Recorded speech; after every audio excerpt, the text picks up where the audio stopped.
Ho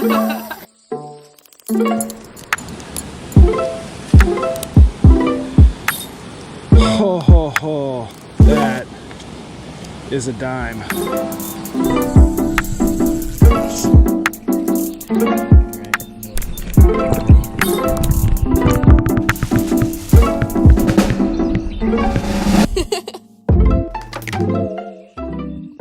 Hey, what's going on, guys? This is Joe from Relentless Angling.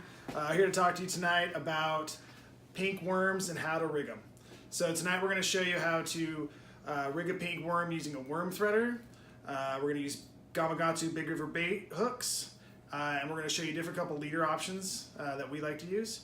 We're also going to use Mad River worms for this demonstration, so stay tuned. Alright, so today we're going to be rigging pink worms for primary use for under a float. You could also use this method for drift fishing if you chose to. There's two main leaders we like to use. Monofilament Maxima Ultra Green 12 pound for higher water, a little off color to dirty water. Our second go-to, or our first go-to for low clear conditions is absolutely Seaguar STS fluorocarbon. We do really like to use a 17 pound for most of the year. It's very abrasion resistant, and of course it's fluorocarbon, so it's visible in the water. You can see here that we have several different worm colors to choose from. We're also going to be adding a corky to the setup, as well as an inline lead weight. We really do like Big River bait hooks from Gamakatsu. Depending on the size of the fish that we're targeting in the local creeks and rivers that we're fishing for, it's either going to generally be a 2/0 or a 1/0. So a recommendation I have for you guys is when you're getting ready to rig anything, get everything out that you're going to use for that specific rig method. You can see here,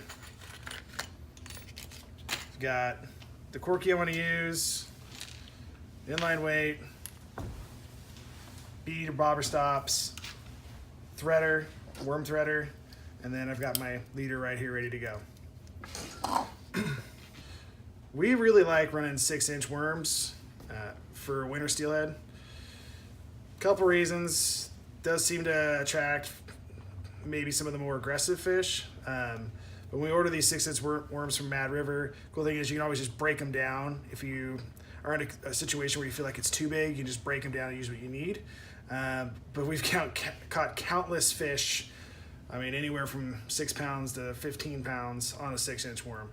And if the water's high and dirty, there's nothing better, almost nothing better to throw out there than a 6-inch worm. If you guys have never seen these little doodads, they're called Shark Tooth. I think Maxima actually either bought this company or produces a very similar product. I got these off Amazon a couple years back.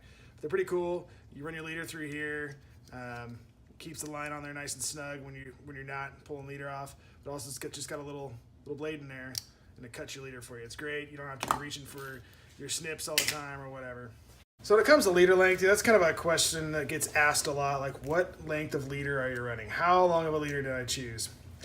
Guys, I don't think there's really a specific leader length for everything, right? Like if you're floating a jig, you got to figure out how deep the channel is you're fishing. If you're bobber dogging, like maybe you do 12 to 24 inches.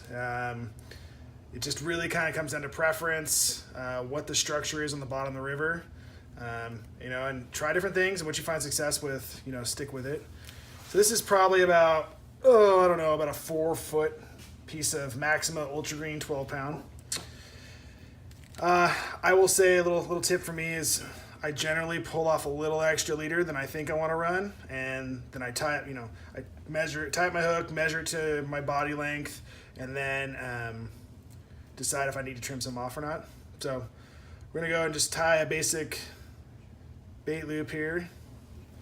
If you don't know how to tie a bait loop, you really should learn how. Not only for running bait, obviously, but it is a really good knot. It's a great knot for drift fishing. You can add yarn into that bait loop. So now we've got a basic bait loop tied here. Here is the loop. Now it's not really necessary for running a pink worm, but again, it's a really good knot. It'll hold up well. Okay, so you got your worm threader, got your leader, Got your worm. So in this situation, we're gonna run a corky in front of the worm. So people call them corkies, some people call them cheaters, you know, whatever you call them. It's gonna get a little extra buoyancy, and these worms are fairly heavy, so that'll help keep it off the bottom a little bit. Hopefully reduce some snags, put it in the fish's face. All right, so this is kind of a interesting process to me. Always feels a little foreign, but I keep doing it and it's getting a little easier. So these worm hooks have a nice little hook on the end of them. Worm needle have a nice little hook on the end of them. So you attach that line into that hook. Take your worm. One key thing is just a little lubrication. Goes a long way. Find just the center of the worm. Try to thread it right up the middle. Oh, geez. Sometimes you pop out, but you can reverse. Go back in. Run it all the way down the needle.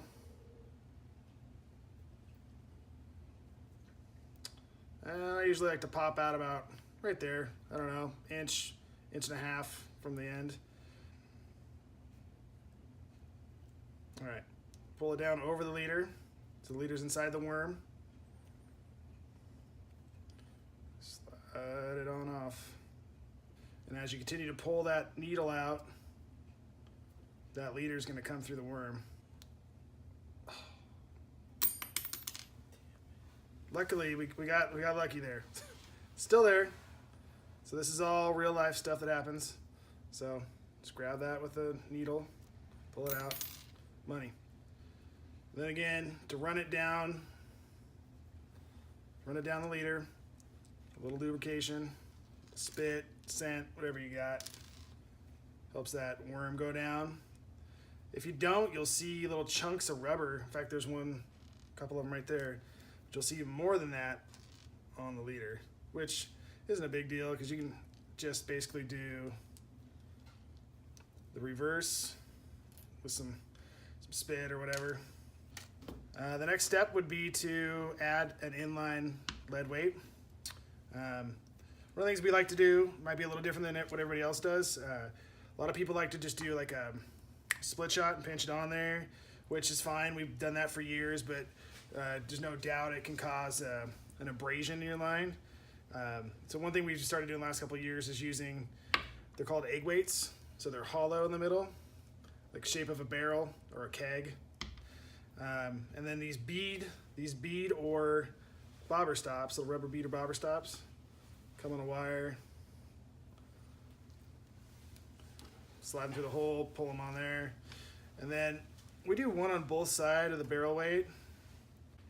The reason being we do one on both sides of the barrel weight is, when you're making a cast, you've got a bobber swinging around. Sometimes you got a lead weight or a Dave's Tangle free weight swinging around. And if you put a barrel weight on the middle that's swinging around, it's just one more thing that get tangled up. But if you lock it down with those bead stop, bobber stop doodads, it doesn't go anywhere. All right, so here it is. What you see is what you get. We've got our about 3 to 4 foot leader, pink worm, to a corky and a 1/0 wide gap Gamakatsu hook. You could add scent to this to definitely make it more attractive to a steelhead. If you were really so inclined, you could open that bait loop and put a chunk of prawn in there, a little chunk of coon shrimp.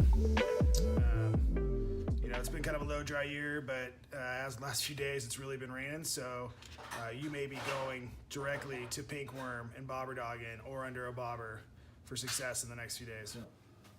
Hey guys, definitely thank you for checking the video out. I know that when I was starting out I was trying to scrap information together, and videos like this would have helped me a lot. Joe, thanks for showing us the Wacky rig, and do you have anything else to add? Yeah, there's a lot of instructional videos out there, guys, and I think you can absolutely learn a lot from them. but there is absolutely no replacement for hard work and time on the water. So stay relentless, don't give up, just keep going.